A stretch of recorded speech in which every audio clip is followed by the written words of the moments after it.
Buenos días jóvenes de contratos civiles. Voy a impartir, soy la maestra Sofía González de la Calleja. Vamos a dar la materia de contratos civiles. Ustedes, algunos a lo mejor ya me conocen. Esta materia es muy extensa. Vamos a tratar por lo menos de tocar a los contratos más importantes y los contratos guía de cada uno de los contratos. Es decir, aquellos contratos, los más importantes, pero también los contratos medulares, los contratos guía. ¿Por qué guía? Porque me refiero al sentido de establecer que nuestros contratos los vamos a dividir en tres rubros, ¿no? Contratos traslativos de dominio, contratos de prestación de servicios, contratos de uso, 4 rubros, y contratos de garantía.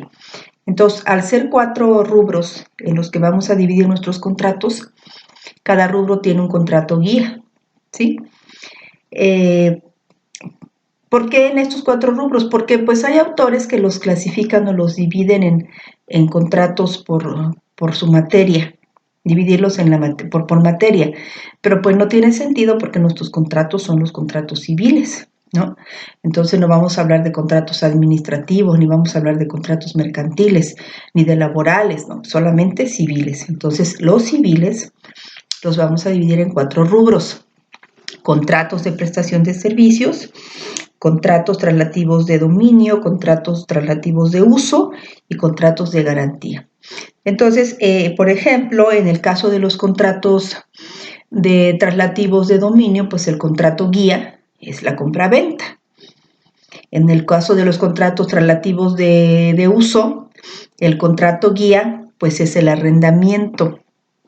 En el contrato de prestación de servicios, el contrato guía es el mandato. Y por último, en los contratos de garantía, pues el contrato guía yo creo que es la hipoteca. Entonces, bueno, cada uno de esos contratos guía sí los debemos de desarrollar. Conociendo el contrato guía, pues ya nos va a permitir con mucha más facilidad identificar a los otros contratos. Incluso desde que empezamos a desarrollar el tema de contratos, una vez que ya estamos en los contratos, empiezo con los de prestación con los relativos de dominio y obviamente empiezo con el contrato guía, que es la compraventa, ¿ok? Y en el transcurso podemos ir dejando a un lado, por cuestión de tiempo, algunos contratos. Normalmente, si me da tiempo, regreso para revisarlos. ¿Cómo vamos a evaluar el curso? Bueno, híjoles, es complicado esta forma excepcional de dar clase. Tienen ahí su programa. Yo básicamente me baso en el Código Civil, ¿ok? De acuerdo a cómo el Código Civil nos va estableciendo los contratos, así los vamos comentando. Bueno, miren, voy a pedirles casi ya cuando tengamos avanzado el curso, voy a dejarles un contrato. Cada uno me va a enviar al correo institucional, que luego se los voy a pegar, se los voy a poner ahí en Classroom. Me van a enviar, vamos a trabajar en el correo institucional, en Classroom y en los grupos de WhatsApp principalmente. Entonces, al correo institucional me van a enviar al final del curso, casi al final del curso, su contrato. Su contrato. Y vamos a hacer un pequeño examen oral, ¿ok? 2 preguntitas, algunas preguntitas para identificar cómo vamos identificando nuestros contratos. Bueno, vamos a sumar la calificación de su contrato con la de su examen. Y desde luego también voy a identificar su participación y su asistencia. Yo sé que en este sentido es un poco complicada la asistencia, a veces nos falla el internet, en fin, es complicadísimo, de verdad. Pero bueno, vamos a tratar de estar todos en clase y de ser puntuales, para ingresar puntuales, ¿vale? Entonces vamos a evaluar con un examen y con su contrato. La suma de los dos nos va a tener que dar un promedio, que va a ser su calificación de ordinario. Los que no lo promedien o no logren promediar porque no hicieron el examen o porque no hicieron un trabajo, pues bueno, van a tener que hacer un examen extraordinario, por supuesto. ¿Ok? Bueno, ya a medida que nos vayamos conociendo en las clases, vamos a ir ahí subsanando dudas respecto a nuestro programa. Bueno, quiero empezar el curso con un punto que no pertenece tanto al libro de contratos, ¿no? Recuerden que nosotros vamos a estar trabajando, chicos, en nuestro libro quinto, ¿sí? Que son el libro de contratos. Sin embargo, un poco para introducirnos a los contratos, tenemos que irnos al libro de obligaciones, que es el que nos dice, obviamente, qué es un contrato, qué es un convenio. Y esto no está en nuestro libro quinto, sino está en nuestro libro de obligaciones, que obviamente es nuestro libro cuarto, ¿ok? Entonces, nos vamos a ir un poquito a nuestro libro cuarto. No vamos a estar aquí mucho rato, solamente es para tocar lo que es un contrato y lo que es un convenio, ¿vale? Y luego retomamos nuestros contratos. Bueno, pues acá nuestro libro cuarto, pues nos está hablando de lo que es un contrato y de lo que es un convenio. Particularmente esto lo tenemos en el artículo 1429 y desde luego el 1436. ¿Ok? Y es un poco confuso porque me da la impresión, yo creo que ustedes también van a tener esa misma opinión, en que el Código Civil confunde un poco lo que es convenio con lo que es contrato. Es como si le diera más importancia, resaltara más la figura del convenio que la figura del contrato. Por ejemplo, nos dice el 1436 que convenio de derechos civiles es el acuerdo de dos o más personas para crear, conservar, transferir, modificar o extinguir obligaciones o derechos, y que el contrato es el convenio que crea o transfiere obligaciones o derechos. Bueno, pues es un poco confuso, me parece a mí, pero en realidad hay que interpretarlo de la siguiente manera. El contrato, como ustedes ya lo saben, es la principal fuente generadora de obligaciones. El contrato siempre va a ser el género, ¿sí? Siempre. Y el convenio siempre va a ser la especie. Un contrato va a dar origen a una serie de obligaciones y derechos.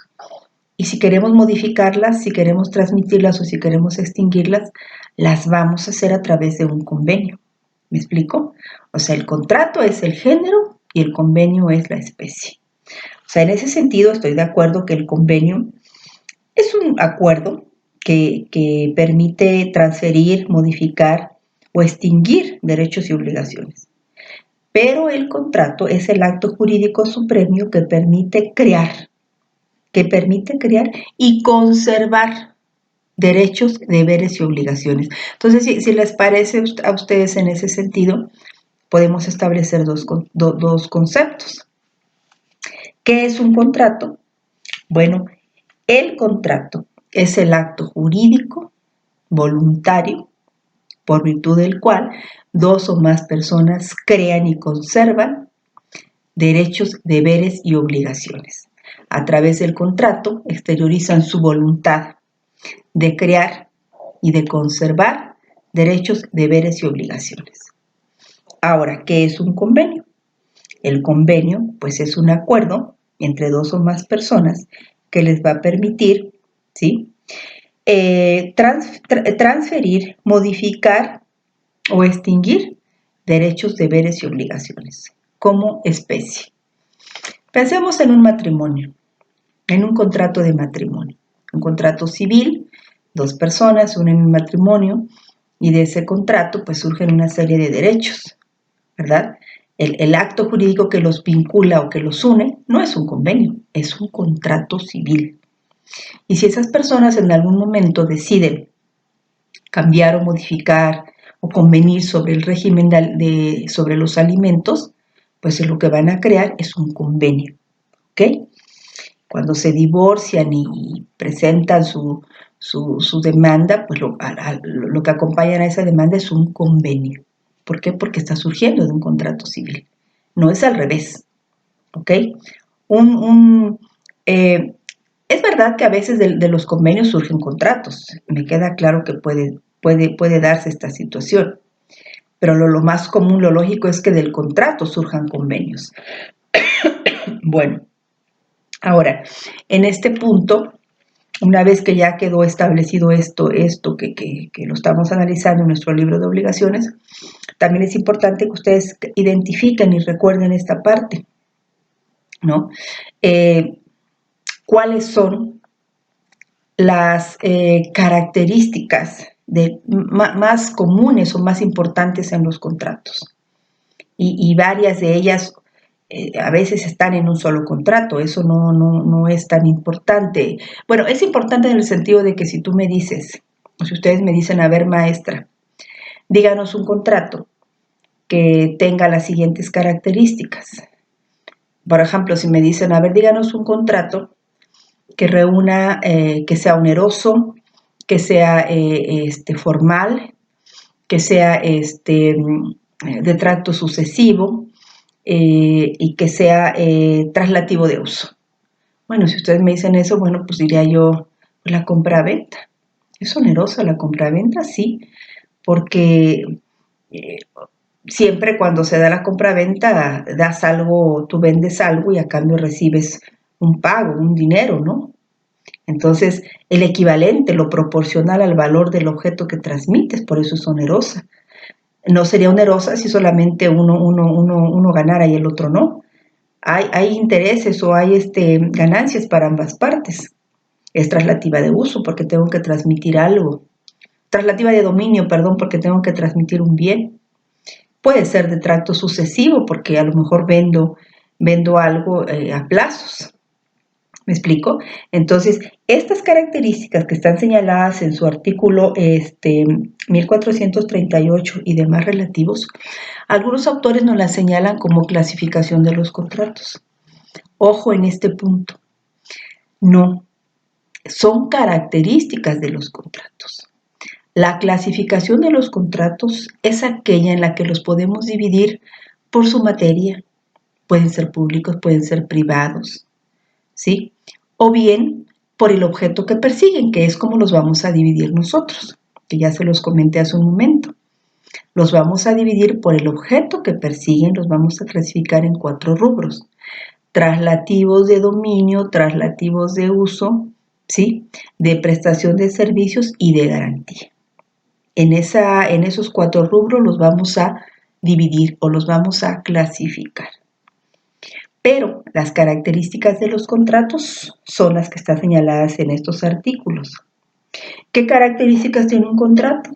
Bueno, que puede ser oneroso, que puede ser bilateral, que hay algunos que son unilaterales, que pueden ser conmutativos, formales, consensuales, aleatorios, que pueden ser también, ¿cómo se dice?, reales, personalísimos.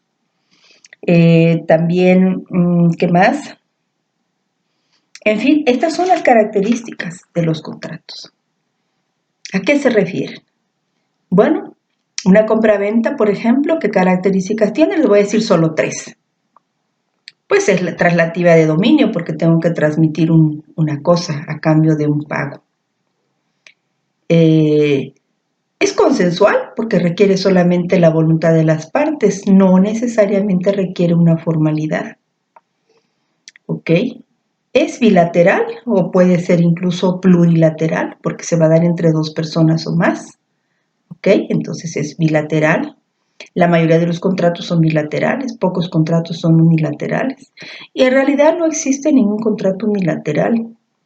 Es verdad que hay contratos que surgen en forma unilateral, pero que para que se perfeccionen como tal van a requerir forzosamente la voluntad de otra persona, ¿vale? Entonces, bueno, si me dicen, a ver, díganos un contrato que sea unilateral, que sea gratuito y que pueda ser instantáneo, pues la donación pues es gratuita porque solamente uno es el que da, el otro no está obligado a responder materialmente por la donación. Uno es el que se libera, uno es el que se desprende de algo. Es unilateral porque una persona es la que decide autónomamente dar un bien a otro. Pero para que se perfeccione ese contrato, el donatario tendrá que aceptarlo en algún momento, si no, nunca surge la donación, ¿vale? Entonces es unilateral, es formalísima porque requiere que sea por escrito, requiere un cierto protocolo, que sea incluso en la escritura pública, como se trate de un bien inmueble, y desde luego puede ser instantánea. Entonces, bueno, si me dicen, a ver, maestra, díganos 3 características de un contrato de garantía. Bueno, la hipoteca. ¿Qué características tiene la hipoteca? Bueno, pues es un contrato formal, debe ser por escrito, es bilateral o plurilateral, se puede dar entre 2 o más personas, es un contrato evidentemente, puede ser gratuito o puede ser oneroso, es decir, puede haber una compensación o pago para el que da en garantía hipotecaria.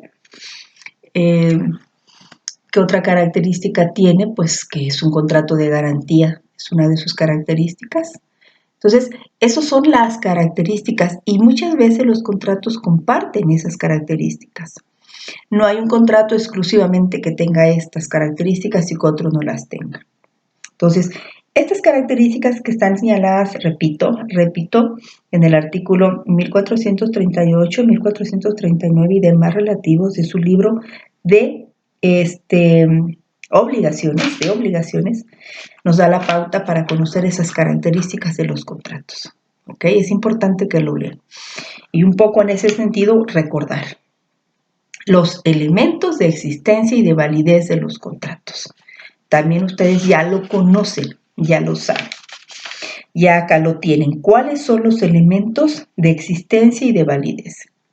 Empecemos por decir que los elementos de existencia son aquellos elementos que nos van a permitir que nazca el contrato. Si no existen esos elementos de existencia, el contrato no nace. ¿Ok? Y son principalmente 3 los elementos de existencia. Yo aquí no estoy peleada con que los elementos de existencia, puedan ser de validez o viceversa. Vamos, esto es doctrina y es importante conocerlo, pero el hecho de que diga yo, hay elementos que son de validez, pero también yo los considero elementos de existencia, no debe de conflictuarlos en nada. Ahorita les voy a explicar por qué. Pero volvamos al punto. Los elementos de existencia del contrato. El primer elemento de existencia es la existencia de los sujetos. Si no hay sujetos, no puede haber contrato. ¿Ok? La existencia de los sujetos. Obviamente, sujetos con plena capacidad para obligarse. Con plena capacidad para obligarse. Segundo elemento de existencia. ¿Ok? Segundo elemento de existencia, la voluntad de los sujetos. Que tengan voluntad y que exterioricen y manifiesten esa voluntad, ya sea expresa o tácitamente. Es el segundo elemento de existencia. Otro elemento de existencia me parece a mí que algunos autores dicen, no, es que no es existencia, es de validez. Yo creo que puede ser de validez, ahí es donde entra el punto que les digo, no se conflictúen en ese punto. Puede ser de existencia, es de existencia y es de validez. La licitud del contrato. Pensemos en un contrato ilícito. Bueno, yo te vendí marihuana. Tú me vas a decir, no, pues no hay contrato porque no es lícita la venta de marihuana. Entonces nunca nació el contrato. No hay contrato. O sí hay, pero es nulo. Entonces, la licitud en el objeto física y jurídicamente válido es un elemento de existencia y de validez. ¿Ok? Entonces aquí tenemos principalmente que los elementos de existencia son la existencia de los sujetos, la voluntad de los sujetos, el objeto física y jurídicamente posible del contrato, elementos de existencia del contrato. Bueno, ahora está esto señalado, esto que estamos comentando, desde luego, está señalado acá, nuevamente vuelvo al punto, en su libro de obligaciones, está señalado en los artículos 1449, dice, para que el contrato exista se requiere consentimiento, objeto, y solemnidad. No todos los contratos requieren solemnidad, solamente 2 por ahí requieren solemnidad, el matrimonio, por ejemplo, y sin embargo el matrimonio, si bien es un contrato, no está dentro de nuestro libro de contratos, lo analizamos en el libro de familia, ¿verdad? Cosa rara, pero bueno, así es. Entonces, bueno, esos son los elementos de existencia. Ahora, los elementos de validez. Bueno, dentro de los elementos de validez, el primer y más importante elemento de validez es la capacidad. ¿De quién? De los contratantes, que tengan capacidad para obligarse. No basta la voluntad, sino que esa voluntad se pueda exteriorizar con plena capacidad. ¿Okay? Que tengan edad, que no estén prohibidos, que no estén impedidos para celebrar ese tipo de contratos. ¿Ok? Entonces requiere capacidad. Otro elemento de validez en los contratos, que también yo ahí lo puedo poner como elemento de validez, es el objeto física y jurídicamente posible. Existencia y validez, existencia y validez. ¿Vale? Ahora, otro elemento es la solemnidad y formalidad. Hay contratos en los que se requiere solemnidad y formalidad. No estoy peleada también con ese punto.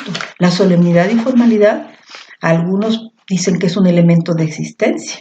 A ver, pensemos en el matrimonio nuevamente. Si no hubo solemnidad y formalidad, ¿no hubo matrimonio? Pues yo creo que sí, depende de qué tipo de carencia de formalidad estamos hablando. Habría que analizarlo.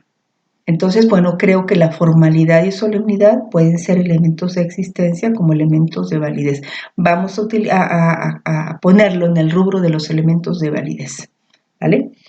Ahora, y desde luego también nos dice nuestro Código Civil, ¿verdad?, que es consentimiento, y ahí nos dice el artículo 1457 que el consentimiento se debe de expresar claramente y que puede ser expreso o tácito.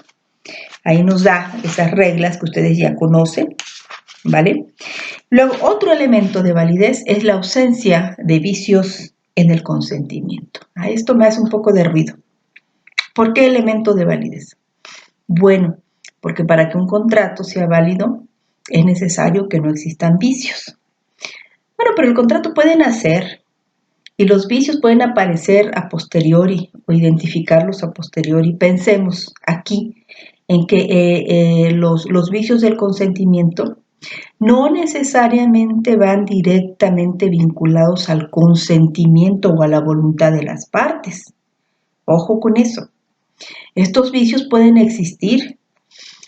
Lo importante es que en un contrato de preferencia nosotros tratemos de que no tenga vicios. ¿Por qué? Porque esos vicios pueden llevar a la nulidad absoluta o a la nulidad relativa del contrato. Y aquí sí me detengo en este sentido a que ustedes analicen bien cuáles son los vicios, según el artículo 1470 y demás, que pueden llevar a la nulidad absoluta y cuáles son los que pueden llevar a la nulidad relativa. Es un tema que ustedes también ya estudiaron. ¿Okay? Ya lo saben porque ya vieron contratos. Perdón, porque ya vieron obligaciones. Entonces, en ese sentido, hay que identificar que básicamente son 3 los vicios que pueden llevar a la nulidad absoluta. Y son los siguientes, ¿sí? Entonces, el primer vicio que lleva a la nulidad absoluta es el error de hecho. ¿Ok? O sea, me refiero al error en la cosa. Error en el objeto materia del contrato. Eso sí nos lleva nos puede llevar a la nulidad absoluta del contrato. Te vendí un caballo y tú querías un burro. Ah, bueno, es un error de hecho. ¿Por qué? Porque el objeto no coincide. Puede llevar a la nulidad, puedo demandar la nulidad absoluta. Error de hecho. ¿Ok? Otro vicio que puede llevar a la nulidad absoluta es la lesión. ¿Sí? La lesión contractual. ¿Qué es lesión contractual? Pues ya lo saben ustedes, repito esa parte que está también señalada en el artículo, en el artículo 1478. Dice, es nulo el contrato en el que uno de los contratantes sufra lesión, haya o no mala fe en la otra parte. 1478, 1477. ¿Qué es la lesión contractual? Pues, como ustedes recordarán, es el abusar o aprovecharse dolosamente de la necesidad, de la ignorancia o desconocimiento de una persona para llevarla a celebrar un contrato. Si yo logro demostrar que hay lesión en el contrato porque se aprovechó de mi necesidad y de mi ignorancia y de mi desconocimiento para llevarme a la celebración de un contrato en condiciones totalmente desventajosas, pues puedo demandar la nulidad y poder obtener la nulidad en el contrato. ¿Cómo voy a demostrar la existencia de la lesión? Con el objeto mismo del contrato. Pensemos que yo tengo una obra de arte, no sé de obras de arte, desconozco, no soy experta y tengo mucha necesidad por enfermedad, por lo que ustedes quieran, y alguien más, aprovechándose de mi ignorancia y desconocimiento, me compra esa obra de arte y me da 1,000 pesos por una obra que vale $1,000,000. Bueno, con que yo presente un perito y demuestre el objeto mismo del contrato y demuestre cuánto me pagó el comprador, con esos elementos es suficiente para que yo demuestre la lesión, tal como lo está diciendo el 1479, que dice, si la parte beneficiada por la lesión al contestar la demanda se allana a pagar a la otra parte, la diferencia que resulte a favor de esta y hace el pago, se extingue la acción de nulidad. Por supuesto. Pero la acción de nulidad por lesión solo es procedente en los contratos conmutativos, es decir, en aquellos contratos en los cuales las partes se pusieron plenamente de acuerdo y sabían los efectos del contrato. Pero esta lesión, chicos, muy importante, eso es lo que hay que tener muy en cuenta. Hay plazos para demandar esa nulidad. Prescribe en 2 años que se cuentan desde que se celebre el contrato. Pues yo le vendí la obra de arte y ya transcurrieron más de 2 años, pues ya no tengo acción para demandar la lesión y demandar la nulidad del contrato. ¿Ok? Eso es importante que lo tengan en cuenta. Bueno, además, para poder establecer la lesión, la persona que vendió debe de haber recibido el 50% o menos del valor que a juicio de peritos resulte del objeto, materia del contrato. Eso es importante para poder establecer la existencia de la lesión. ¿Cómo demuestro la lesión? A ver, a juicio de peritos, ¿cuánto vale lo que te vendí? Pues vale $1,000,000 y tú me diste 50,000 pesos. Entonces hay totalmente una lesión. ¿Vale? Entonces la lesión también es una causa de nulidad absoluta. Y desde luego, también es una causa de nulidad absoluta la violencia, ¿sí? Que está en el artículo 1472. Dice, es nulo el contrato celebrado por intimidación, ya provenga esta de alguno de los contratantes o de un extraño al contrato. Hay intimidación cuando se emplea fuerza física o amenaza que importa en peligro de perder la vida, la honra, la libertad, la salud. ¿Ok? Si una persona me intimida, me violenta, física, emocional o psicológicamente para poder celebrar un contrato, pues hay una intimidación, hay una violencia. El problema aquí es demostrarla y eso puede llevar a la nulidad del contrato. Entonces, estamos siendo claros, lesión, error de hecho e intimidación y violencia son causas de nulidad absoluta en el contrato, pero también recuerden, en su libro de obligaciones la prescripción para demandar esas acciones. En el caso, por ejemplo, de la lesión, ya vimos que son 2 años a partir de la celebración del contrato, porque si no prescribe. Prescribe esa acción de nulidad por lesión. En el caso de la intimidación, también recuerden, cuando ustedes llevaron obligaciones, que la intimidación o violencia debe de permear, debe de estar presente cuando se celebre el contrato. ¿Ok? Bueno, no me refiero a que en el momento de estar firmando el contrato me esté violentando o intimidando, sino que circunde el acto jurídico, ¿sí? Que esté de alguna forma cercano al acto jurídico. A eso me refiero. Bueno, ahora hay desde luego, como ustedes recordarán, también vicios que solamente pueden anular en forma relativa el contrato, y estos vicios pues son desde luego el error de derecho, error en la norma jurídica, que no hay una nulidad absoluta, el error de cálculo, error de aritmética, lo que se llama error en cantidades, error en medidas y colindancias, te vendí 1 tonelada y te llegó media tonelada, etc. Son errores de cálculo, errores que solamente procede la nulidad relativa de su rectificación y su enmienda, y no lleva a una nulidad absoluta. ¿Ok? Desde luego el dolo, la mala fe, la reticencia.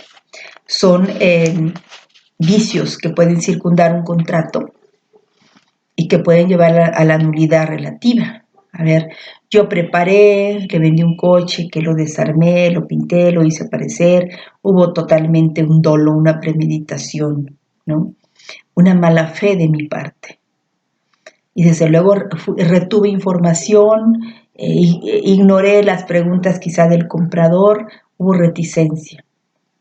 Cuando intentamos demandar o se intenta demandar, hay pocos abogados que realmente se especializan en demandas de nulidad de contratos, por razón de en cuanto a los términos sobre todo. Pero cuando se pretende demandar la nulidad relativa, por ejemplo, de un contrato, hay que tener en cuenta siempre una cosa. Estamos hablando de nulidad relativa, no nos va, para empezar tenemos que tener por lo menos 3 causas que lleven a la nulidad relativa. Y normalmente si hablamos de dolo, mala fe y reticencia, van juntas. Si hay dolo hay mala fe, y si hay mala fe hay reticencia. Entonces vamos a tratar de encuadrarlo muy bien si lo que pretendemos es una nulidad relativa. Es decir, que me pague los daños y perjuicios. A lo que voy con esto es a lo siguiente. Demandar la nulidad de un contrato, la nulidad absoluta, es porque quiero dejar sin efecto el contrato. Esa es mi intención. Y como dicen, tengo los elementos para hacerlo. Si no, mejor no lo hago, ¿eh? Si quiero demandar la nulidad relativa es porque solamente voy a obtener quizá, o esa sea mi intención, obtener un pago, la indemnización correspondiente, el pago de los perjuicios que me ocasionó su mala fe, su reticencia, su dolo.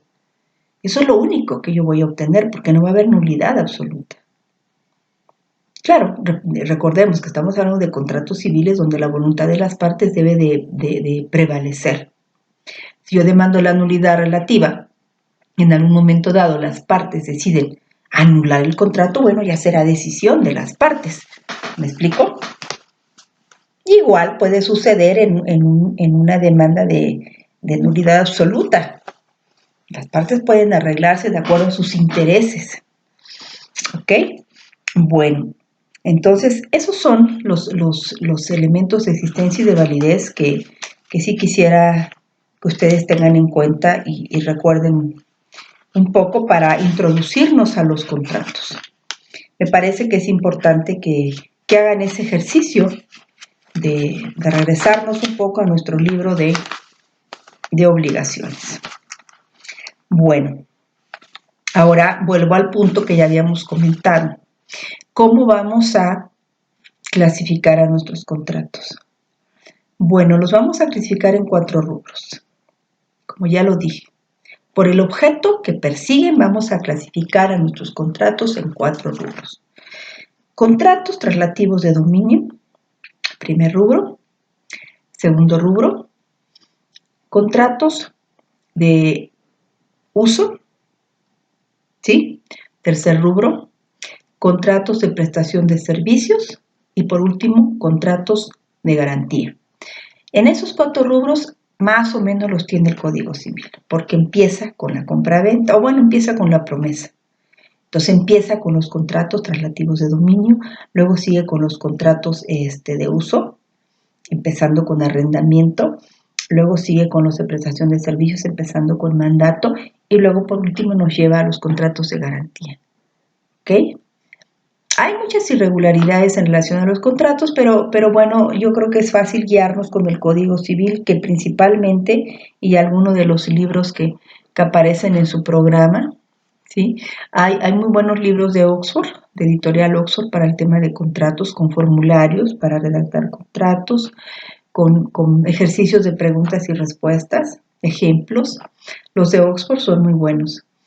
Yo tengo 2 o 3 libros de Oxford para contratos, y tengo también uno que les voy a comentar acá, se llama Los contratos civiles y sus generalidades, que es de Ricardo Treviño García, que es un libro verde grueso, también excelente para la materia. También lo pueden ustedes buscar, lo pueden bajar, está el PDF, está en ese libro, lo pueden encontrar en internet, no hay ningún problema. Bueno, en ese punto, bueno, ya tenemos divididos a nuestros contratos en 4 rubros. Ahora es importante, jóvenes, que empecemos, de acuerdo a nuestro Código Civil, analizando al primer contrato que da pauta a todos los contratos. Este contrato, digamos, es muy particular porque no lo vamos a ubicar ni en los de prestación de servicios ni en ninguno de estos. Por eso es que vamos a iniciar con este, que está en nuestro artículo 2109, que es la promesa de contratar. Este contrato es muy, muy interesante. Algunos autores lo llaman precontrato, también lo llaman contrato preparatorio, también se puede llamar contrato de garantía, pero no quisiera llamarlo así porque lo podemos confundir con los otros. Entonces lo podemos llamar precontrato, contrato preparatorio o promesa de contratar, como lo señala nuestro Código Civil. ¿Qué características tiene este contrato, de las que ya nosotros comentamos hace un momento? Bueno, yo creo que es un contrato que puede ser bilateral o unilateral. Es un contrato gratuito, es decir, generalmente no se paga por la promesa. Es un contrato preasignado, digamos, preasignado a un contrato futuro. Y otra regla importante, es un contrato evidentemente formal, requiere forma escrita. Si no hay forma escrita, no hay promesa, chicos. Forzosamente requiere forma escrita la promesa. ¿Cómo demuestro que hay promesa? Pues con la forma escrita del contrato. No requiero registrarlo, no. Necesita que se celebre por escrito ante testigos. Es suficiente con eso para que la promesa nazca, ¿vale? Ahora, normalmente yo empiezo casi siempre con el concepto del contrato. Y en este rubro yo diría que es importante dar un concepto de lo que es la promesa. Así que, si les parece, lo vamos a definir de la siguiente manera. ¿Qué es el contrato de promesa de contratar?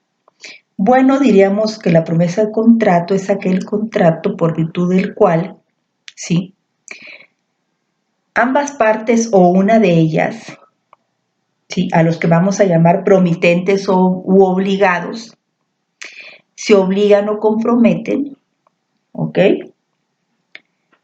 a celebrar en un tiempo determinado, a señalar en un tiempo, plazo determinado, un contrato futuro, ¿sí?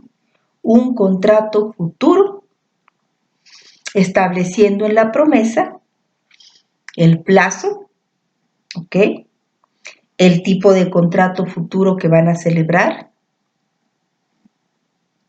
y los elementos o reglas de dicho contrato futuro. ¿Ok?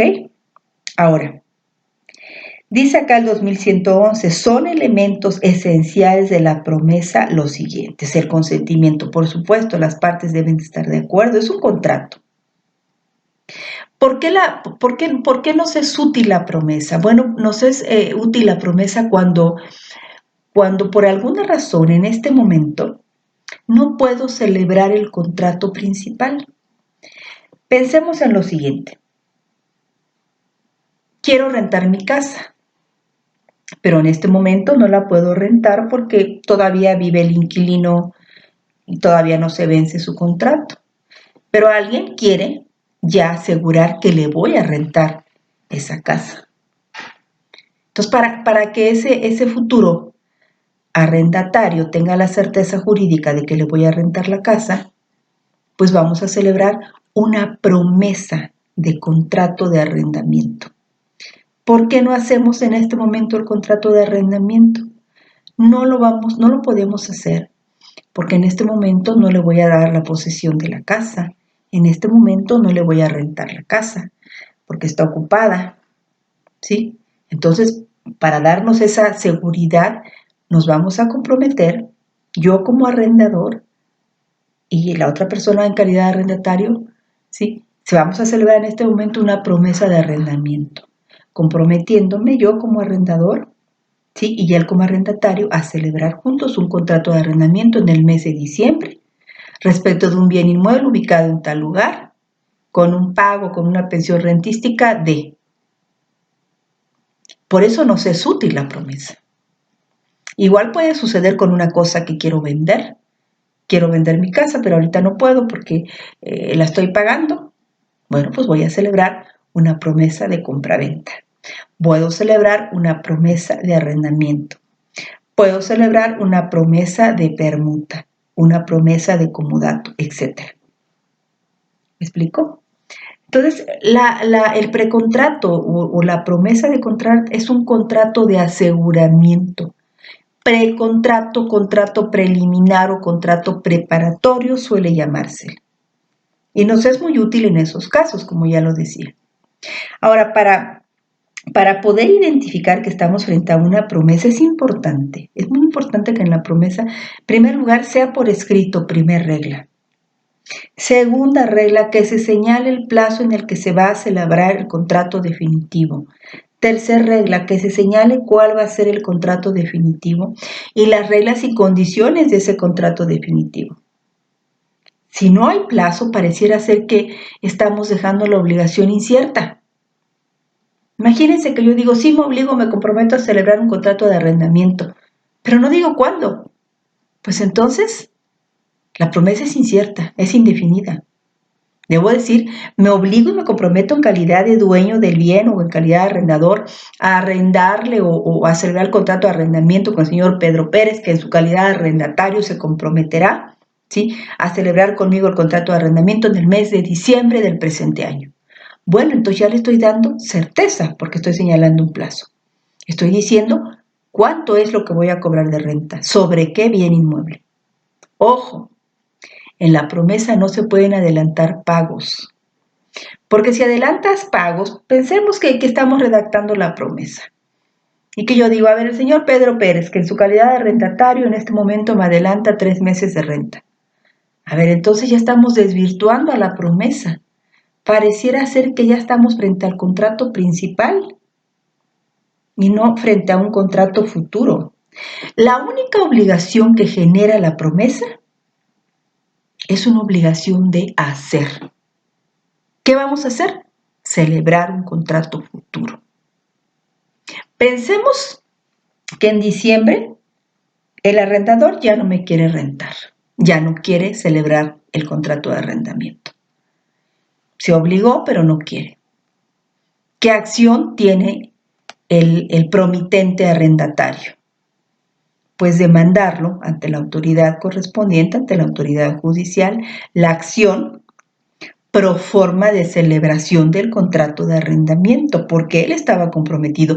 La promesa es obligatoria, tal como lo está señalando porque si no, no tendría ningún sentido que existiera la promesa, tal como lo está indicando el artículo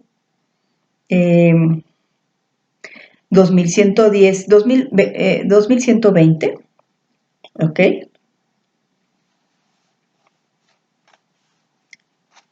Y ahí, desde luego, las partes tendrán la opción. Si el arrendador ahora ya no quiere celebrar conmigo el contrato de arrendamiento, pues yo lo demando. Y tengo dos opciones ahí. Que el juez firme en su rebeldía el contrato de arrendamiento conmigo, o bien que me pague los daños y perjuicios, que se rescinda esa obligación que surge de la promesa. Pero eso ya lo tendrán que determinar las partes. ¿Ok? Bueno, ahora, dice, vuelvo un poco a lo que señala el artículo 2111. Dice, son elementos esenciales de la promesa bilateral de contratar el consentimiento. Evidentemente debe de haber consentimiento. Que se expresen los elementos esenciales y las cláusulas que según la voluntad de los promitentes contendrá el contrato que se obligan a celebrar a futuro. Es decir, vamos a señalar en la promesa cuáles van a ser las cláusulas, es decir, cuánto me va a pagar de renta. Pensemos en ese ejemplo. Sobre qué bien inmueble, qué meses se va a pagar la renta, cuánto tiempo va a tardar el contrato, qué tipo de contrato es. Lo vamos a señalar eso en la promesa. Pero estamos hablando de un contrato futuro, es un precontrato, es un contrato preliminar, un contrato preparatorio. ¿Ok? Dice, fracción tercera, es importante que se determine el plazo en que habrá de otorgarse el contrato definitivo. Ya lo comenté hace un momento. Deberá otorgarse por escrito, en documento público o privado. Y dice también que la promesa solo origina obligaciones de hacer que consisten en celebrar el contrato respectivo de acuerdo con lo ofrecido. Recordemos, la promesa de contratar no equivale al contrato definitivo. ¿Listo? Y acá nos está llevando estos artículos a identificar por qué nos es útil la promesa. Es un contrato sumamente importante. Es un contrato que nos va a permitir preparar un contrato futuro. Estúdienlo. En los libros de Oxford viene muy desarrollada la promesa con ejemplos. Ahí pueden estudiarlo en el libro que les acabo de comentar también. ¿Ok? Y vamos a discutir aquí en clase la promesa. Vamos a hacer, como en todos, algunas clausulitas para ir determinando un poco la utilidad de la promesa. Por el momento vamos a dejar nuestro video tutorial sobre este primer contrato aquí. Vamos a ir haciendo algunos otros videos, no de todos los contratos, pero sí de algunos. Me pareció importante hacer este primer video sobre el tema de introducción de nuestro temario y desde luego sobre este primer contrato que vamos a tocar. Bueno, lo vamos a dejar aquí, chicos. Que tengan buen día.